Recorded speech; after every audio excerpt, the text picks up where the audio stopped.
day everyone.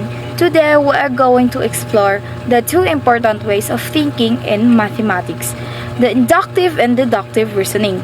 So these reasoning methods help us identify patterns, make predictions, and prove that the mathematical concepts with logic.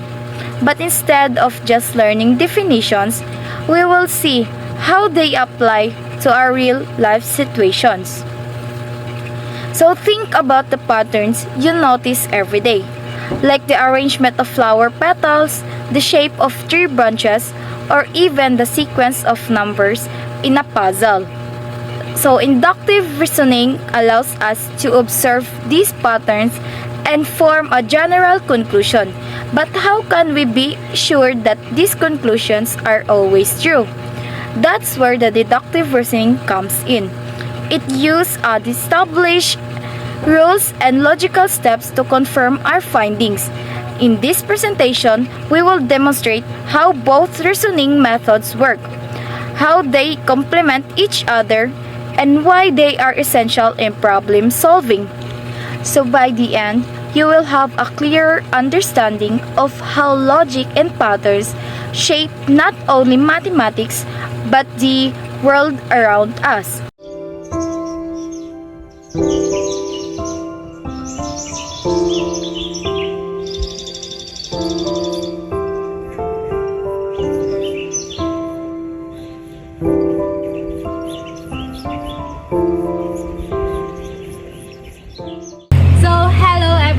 Good morning. So today, we're going to explore the two powerful ways of thinking in mathematics, the inductive and deductive reasoning. But instead of a classroom, we'll use nature and real-world patterns to help us understand. You will be divided into two teams. Each team will demonstrate how the reasoning method works in solving mathematics or mathematical problems. Let's see how math connects to the world around us. Team inductive, can you explain how inductive reasoning works? Inductive reasoning is when we observe patterns and make general conclusions. We can find math patterns even here in that part. For example, this sentence has 3 petals. This flower has 5 petals. This leaf has 8 petals. If we keep counting more flowers, we might notice they follow the Fibonacci sequence 3, 5, and 13. This helps us predict future pattern in nature. Or look at the stepping stones. If the gap between them keeps increasing by 2 inches each time, we might predict that the next step will be 12 inches apart. Good observation. But since you're basing your conclusion on patterns alone, can you be 100% sure this will always work? Not always. We need proof. Now, let's hear from the team deductive. How does deductive reasoning works? Deductive reasoning starts with the general rules and applies them to specific cases. If the rules are true, the conclusion must be true. For example, let's prove why Fibonacci sequence appears in nature. The Fibonacci rule states that each number is the sum of the two before it. Example, negative 3 plus 5 equals 8 and negative 5 plus 8 equals 13.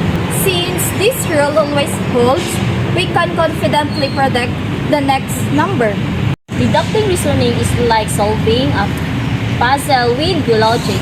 It provides why pattern exist rather than just guessing from observation. Excellent, everyone. So now, let's put both reasoning methods to the test.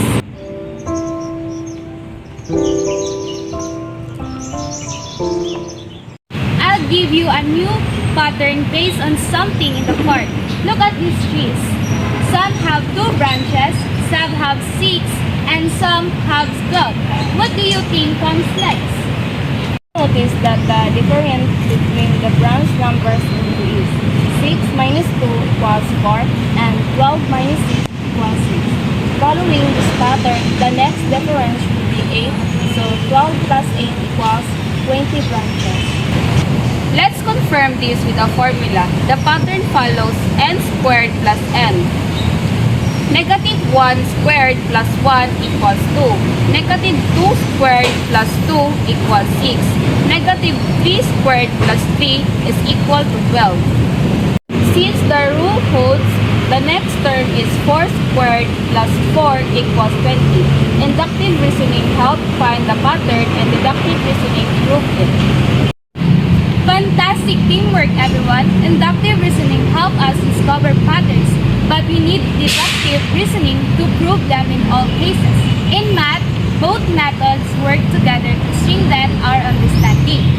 Inductive reasoning helps us see patterns in And deductive reasoning confirms why those patterns exist with logic. Great job, everyone!